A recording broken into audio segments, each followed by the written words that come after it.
there, and welcome to Teen DIYs. This is a fun monthly make and take project where we learn how to create something you've seen on social media, TikTok, Instagram, something like that. I'm Lindsay, I'm one of the teen and youth librarians, and today we are doing a paint pour. So the first thing to do is grab the supplies from your kit. You should find inside a canvas, some paints, and some cups. I've already filled one of my cups with the pouring paint. Please note, this is a special kind of paint that we're using. This is meant for this kind of activity. If you wanted to do it with regular paints, you could, and I'll explain that at the end. You'll also need something to do this in that is mess friendly. I'm working in a big cardboard lid right now. However, you also want to make sure it doesn't dry to whatever you're using.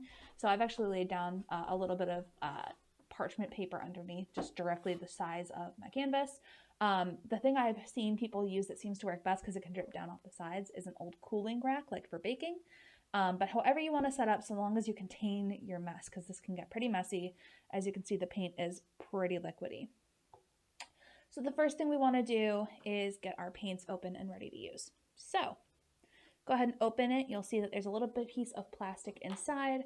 I'm going to pull that off with my hands. It might pop out pretty quickly. I'm trying to be as careful as I can, keeping it upright so none of the paint spills out, but I will likely get some paint on my hands during this process. And that, yep, there we go. And that's okay.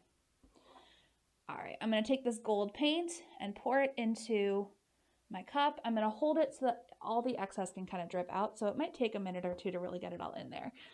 You want as much paint as you can because the more paint you have, the more paint you can drip, and the better this will come out.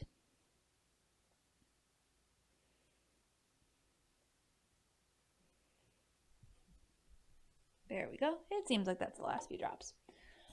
All right, so I've got my gold and I've got my reddish brown and I've got my canvas all set up in here. I'm gonna wipe my hands off. It's handy to have some paper towels nearby as you do this as well because it will be messy.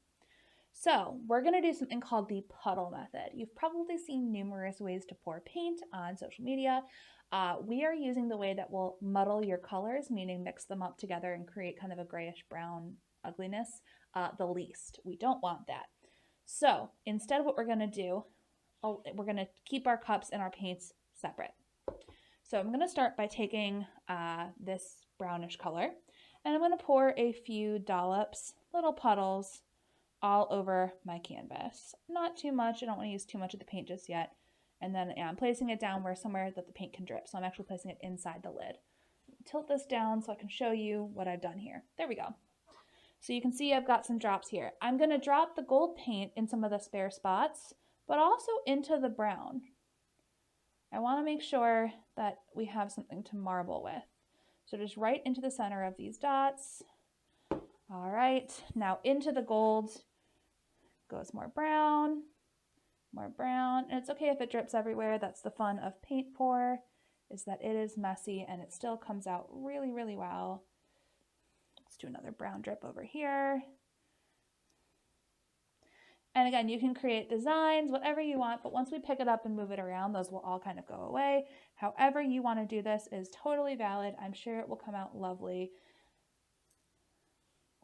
And like I said, if you wanted to do this with colors you have at home, the way to do it is to get the canvas soaked with white paint beforehand. You can either pour white paint all over it or just paint a very, very thick, meaning it won't dry before you do it, coat of white paint. The thicker the better, because that'll help the paint slide all over and give it the pouring texture without having to add any liquid to it. Keep pouring paint on here. Don't be afraid to use all your paint unless you're trying to create multiple canvases with the same few colors. But here for the demo, I'm just going to keep pouring through. All right, I think I've used pretty much all of my paint here. So I've got this mess. What do I do with it? Well, that's the fun part. I'm going to pick it up and move it around so that the paint covers the whole canvas. So this is where I'm going to get a little messy. I'm going to pick it up and swoosh it so that the whole canvas gets marbled and covered, and that's what creates the really cool design you end up with. So I'm just making sure all of my paint covers my whole canvas. There's no extra spots showing. It's going to get all over my hands and it's going to be great. So you're going to have to tilt it in multiple directions here. I'll show you what I'm doing here. So I'm just tilting it so that every single corner ends up covered. If you want to use a paintbrush to help push it to some of the very edges that aren't coming through, feel free to do that. Got to shake it down a little bit. Make sure everything, you see a lot of it dripping off here. All right, about 2 last spots that are not covered, and voila. Even with my hands on it, it came out beautifully. So here is my masterpiece. It's got lots of marbling in there. Okay, that's definitely a fingerprint. Easy to fix though. Lots of marbling, lots of really great colors. You can see some of the spread, the way it kind of bubbles and laces in various areas. That's just the way it pours. So if you don't like the way it pours, keep on kind of tilting it until you kind of get a pattern that you like. And you'll end up with something very, very cool. And they're all going to be super unique, which is super fun. Here's the tough part. Let it dry. I mean that. You want to make sure it dries for multiple days. I would come back once a day or so, do a quick touch test. There we go. Somewhere in the center where it would have the most paint kind of congregated, and see if it's dry. Again, do that very, very lightly so you don't mess up your pattern. I've seen on various accounts that it can take anywhere from 3 to 7 days to dry, depending on the paint. These paints say 4 days. So whatever you're comfortable with, but leave it somewhere to dry where it won't be disturbed. If you want to lean on the safer side, leave it up to a week. It couldn't hurt. It'll just be sitting there dry if it dries sooner than that. And then once it's dry, you can hang up your beautiful masterpiece. And obviously when you're done, wash up your hands and don't make too much of a mess. Although that is part of the fun of it, right?